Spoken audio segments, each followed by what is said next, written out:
So what is it? Is it fricase de pollo or pollo guisado?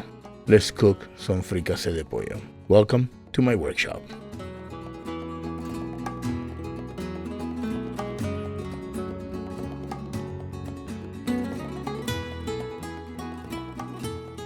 So the story goes that fricase de pollo, or chicken fricassee, was born in France, and the pollo guisado was born in Spain. They're basically the same thing. They both have basically the same ingredients. Some have wine or beer. Sometimes even the pollo guisado, people put wine and beer. But the biggest difference between these two preparations are how you cook the chicken. In the fricassee or the fricase, you usually brown the chicken before you start cooking it, or you start the preparation. So you season it, you brown it on both sides, and then continue your preparation. On the pollo guisado, usually you make the broth and then you kind of boil the chicken. You just put the chicken in and you don't brown it. That's basically the difference between one another, because on ingredients there's no difference. Like I said, the fricassee usually has alcohol, some type of alcohol, and usually it's a lighter sauce. It's not a deep red or a reddish sauce like the pollo guisado. Now that we clear that up, let's start our preparation.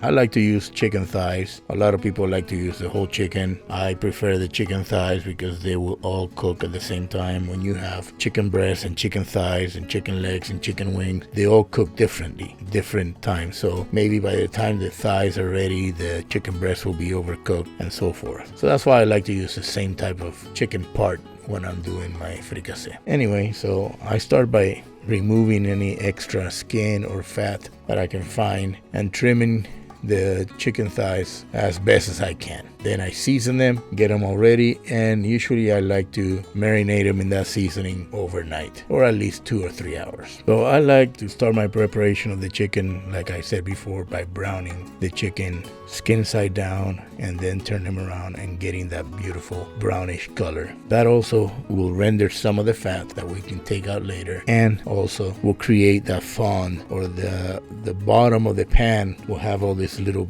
bits of chicken that are so flavorful and so delicious. Once I have browned the chicken on both sides, I remove the chicken from the pot, and all I got left is just a little bit of fat and the fond that I'm talking about, which is all that brown stuff that you can see here. That is just golden and delicious. There's lots of flavor here for the broth. So I add my vegetables, my aromatics, my onions, my celery, my carrots to the pot, and I'll saute them for a few minutes until they are all covered in the grease that the chicken had and they're all nice and flavorful. Now, I don't want that fond to burn, because if I leave it there too long, it's gonna burn, then it's gonna become bitter. So that's when I deglaze with the white wine. I make sure that I move everything really well, and you'll see that all that goodness that was stuck on the bottom of the pan just goes into the wine and the little sauce that we're creating. Then I add my sofrito. I saute that for a little bit, add my tomato sauce, and it's looking delicious. This is the sofrito is completely now. It's completed. I forgot to add the ham, so I'm adding a little bit of ham here at the end. And now I'm gonna add the chicken back in the pan, add the broth and the spices.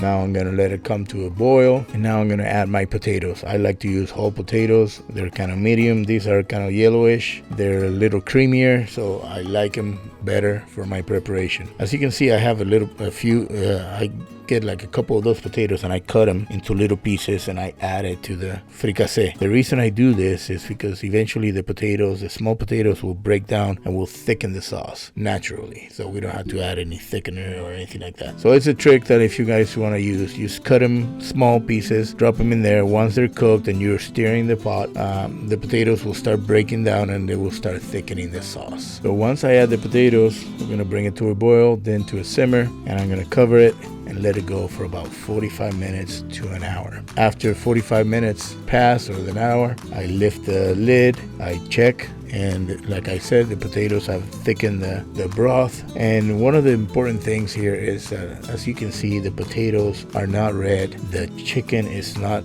red because we're not using any artificial colorings on here. It just looks delicious. It looks creamy. It looks like something you really want to eat. Because we browned the chicken. The chicken has a beautiful color as well. It's not what we call it, or my abuela used to call it hincho. You know, it's got a beautiful color, even the skin, and it's all ready to go. So what you need to do now is make sure that potatoes are cooked all the way, that the chicken is cooked all the way that it is, and get ready to serve. So tonight we're serving the fricassee with white rice and white kidney beans, or large white beans. You guys have to understand that when I'm making these videos, my kids are usually around me here, and they're the ones that decide what kind of beans that we're going to put in there and what we're going to do. And they're very excited when this part comes, when we are going to try the food, and they've been smelling it, they've been helping me with the videos, with everything. So this is for them.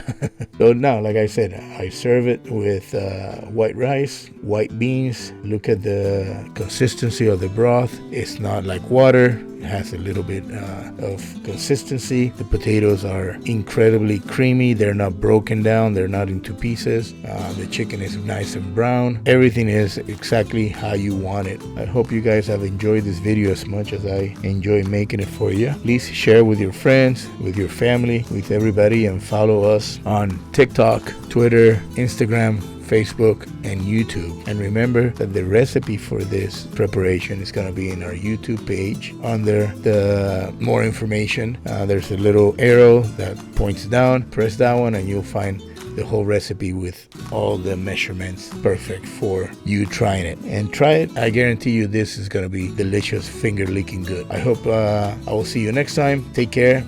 God bless. Ciao.